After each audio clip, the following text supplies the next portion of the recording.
Buenos días, profesora. A continuación, el grupo compuesto por Benjamín Figueroa, Francisca Madrid, Gianfranco Samaniego y José Matías Sánchez pasará a explicar su diagnóstico respecto al caso clínico dado en la segunda evaluación de taller.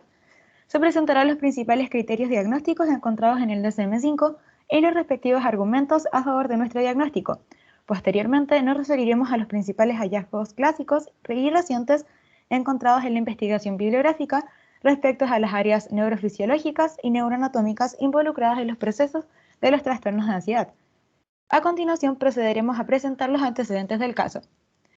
Paciente de 22 años, estudiante de enfermería, acude al psicólogo refiriendo que ha venido presentando dificultades para estudiar desde hace un año aproximadamente. Sus principales dificultades son la incapacidad para concentrarse en el estudio y prestar demasiada atención a la preocupación y temor de reprobar alguna asignatura.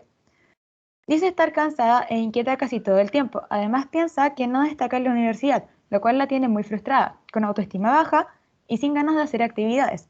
Permanece la mayoría del tiempo en redes sociales o durmiendo en su habitación. Asimismo tiene problemas con su familia. Se percibe como más impaciente, impulsiva e irritable. Se queja de haber sufrido algunos episodios de ansiedad con sintomatología diversa durante el último mes. Miedo, ganas de salir corriendo del lugar, dificultades para respirar, sudoración, temblores, dolor en el pecho, entre otros. Teme que le vuelvan a suceder. Su historial de vida cuenta de una relación inestable con sus padres. Afirma que desde siempre han sido muy severos con ella, mostrándose exigentes respecto a su rendimiento académico y sin retribuirle de alguna forma. Durante la entrevista se observa todo normal. Sin embargo, su voz es débil y de ritmo lento. Por otro lado, se evidencian indicadores de algunas distorsiones cognitivas. En la evaluación neuropsicológica solo se identifican algunos déficits mínimos en su memoria episódica declarativa. A continuación pasaremos a nuestro diagnóstico y a su respectiva justificación. Nuestro diagnóstico es trastorno de ansiedad generalizada con ataques de pánico. Primero nos referiremos a los criterios de trastorno de ansiedad generalizada. El primer criterio dice que debe existir ansiedad y preocupación excesiva que se produce durante más días de los que ha estado ausente durante un mínimo de 6 meses, en relación con diversos sucesos o actividades, como actividad escolar o laboral. Si bien la paciente acude al psicólogo refiriendo que ha presentado problemas para poder estudiar, lo cierto es que los antecedentes muestran varios productores de ansiedad y preocupación, que pueden considerarse como desproporcionados. Por ejemplo, la probabilidad de reprobar una asignatura o la frustración que siente ante su supuesto rendimiento académico, el cual, según sus palabras, no es destacable como el de sus compañeros. Es necesario considerar que su historial académico la describe como un estudiante destacable. Además, los resultados del examen neuropsicológico indican que tendría una inteligencia de rango promedio. Otros indicadores de su anticipación aprensiva se recogen de su entrevista, donde se le señalaron algunas distorsiones cognitivas tales como los pensamientos catastrofistas y sobregeneralización. Todo lo anterior ha venido ocurriendo hace más o menos un año, por lo que la paciente cumple con el primer criterio. El segundo criterio dice que a la persona le es difícil controlar la preocupación. En este caso, la paciente dice tener una incapacidad para poder concentrarse en ciertas tareas. Dice enfocar toda su atención en cosas como su preocupación y temor de reprobar alguna asignatura en la universidad. Esto dice que le sucede todo el tiempo, por lo cual cumpliría con este criterio.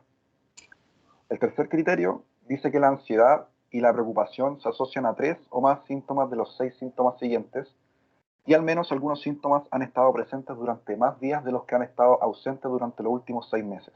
A continuación vamos a nombrar estos síntomas.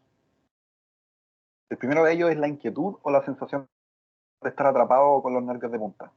En este caso la paciente dice sentirse inquieta casi todo el tiempo, así que cumpliría con este síntoma.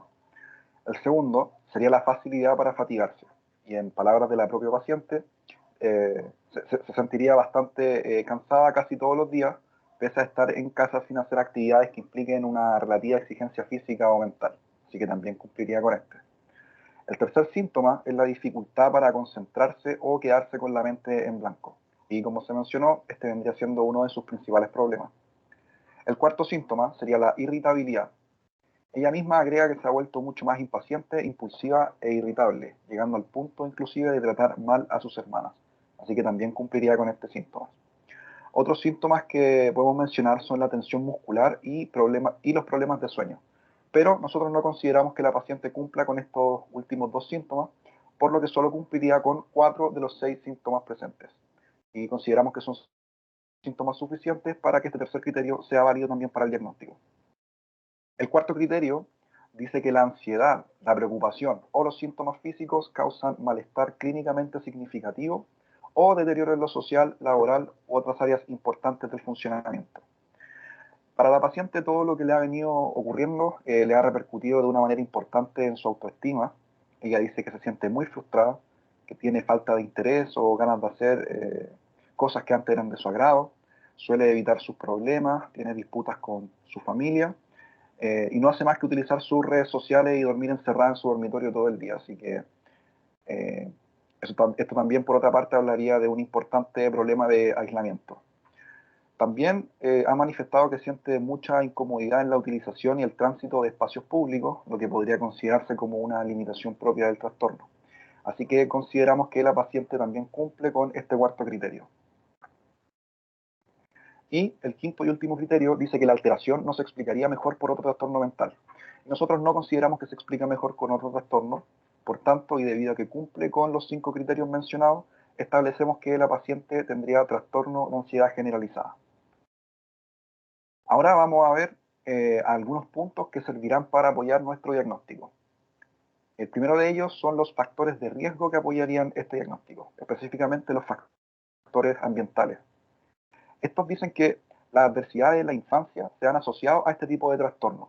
Y en el caso de la paciente, su historial de vida da cuenta de experiencias que están relacionadas a acontecimientos de vida estresantes. Por ejemplo, la relación que ha mantenido con su padre se ha caracterizado por una escasa comunicación, la cual se limita a temas bien concretos. A este lo describe como alguien autoritario y también impulsivo.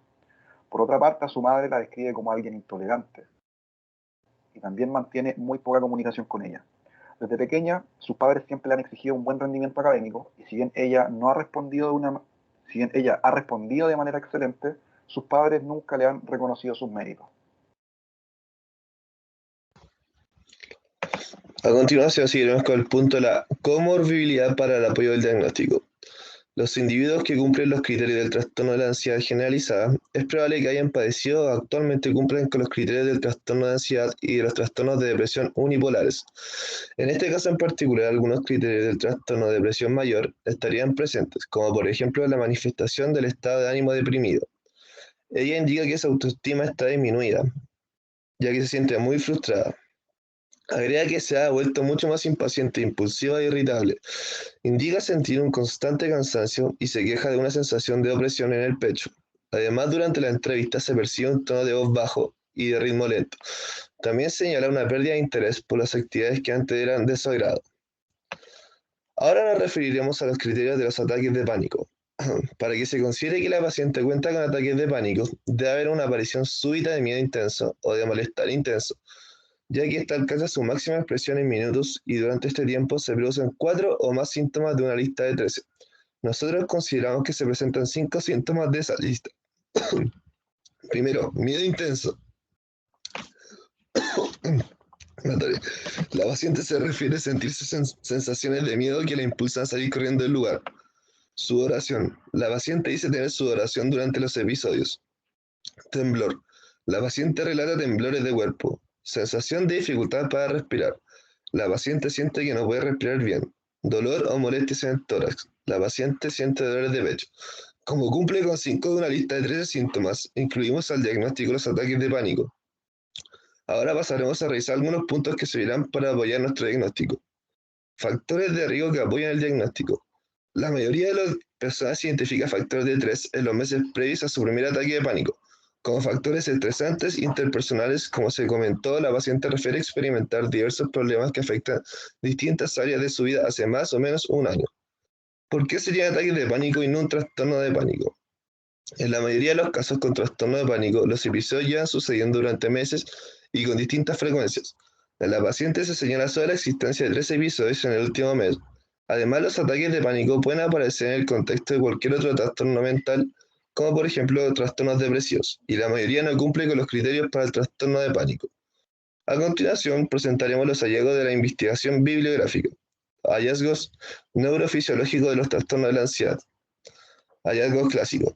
El primer hallazgo clásico dice que la ansiedad puede producirse debido a una sobreactividad de los sistemas adrenérgicos o de los sistemas serotoninérgicos en el sistema nervioso central. También se plantea que puede deberse a una leve disminución de la intensidad del funcionamiento del sistema GABAenérgico. En este último caso, la ansiedad aparece como consecuencia de alteraciones en el funcionamiento del receptor GABA. Las anomalías en el funcionamiento de estos receptores son revelantes debido a que poseen un sitio de reconocimiento para las benzodiazepinas, las cuales actúan como ansiolíticos en el individuo. El segundo hallazgo clásico dice que se ha observado que la hipercortisolemia y en general y el aumento de las hormonas glucocorticoides asociado al estrés tienen efectos neurotóxicos sobre el hipocampo, llegando a provocar pérdida neuronal y una menor neurogénesis. La presentación continua de este tipo de déficit podría ocasionar daños cognitivos en el sujeto. Específicamente, en cierta forma, memoria puede suceder con frecuencia en personas víctimas de la ansiedad y la depresión. Hallazgos recientes. El primero dice que un equipo de científicos descubrió que la amígdala, en una situación de estrés, segrega neuropsia. Esta es una proteína responsable de la liberación de una serie de reacciones que terminan por activar el gen FKBP5, el cual está implicado en el desarrollo de ansiedad y depresión. Los experimentos realizados señalan que la carencia de neuropsia en el individuo podría no activar los procesos de ansiedad cuando se les somete a algún tipo de situación estresante. La gran conclusión obtenida es que la acción de esta proteína puede determinar el grado de sensibilidad que la persona tiene frente al estrés.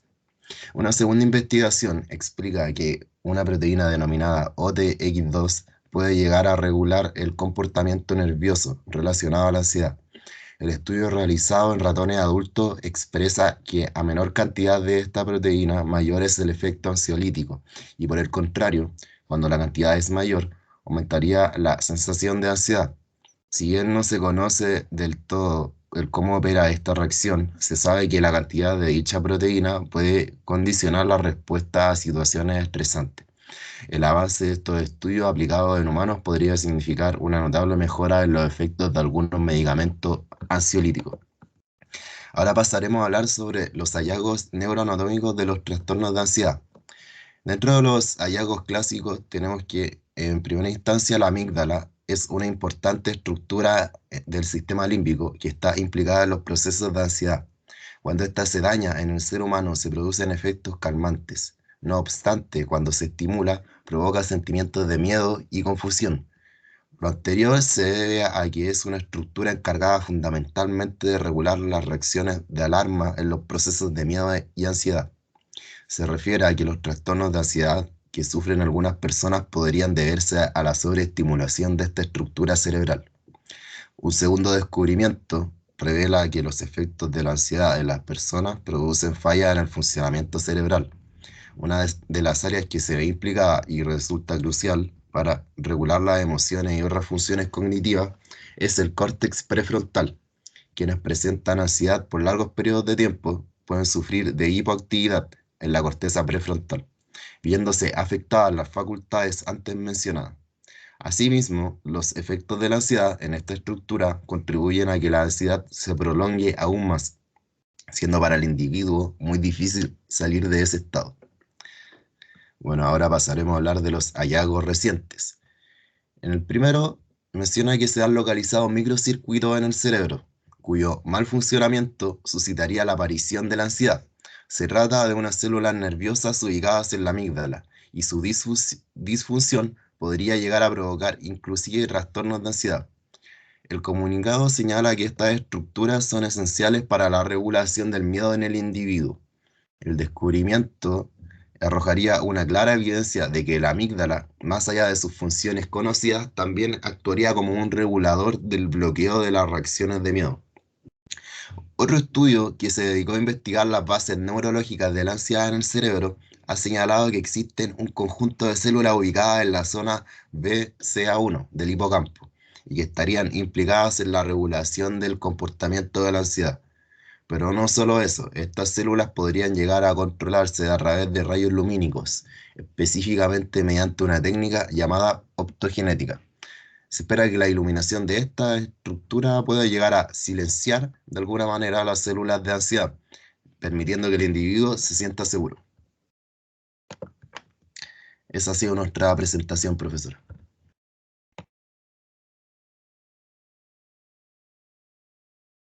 ¿Cómo nos fue?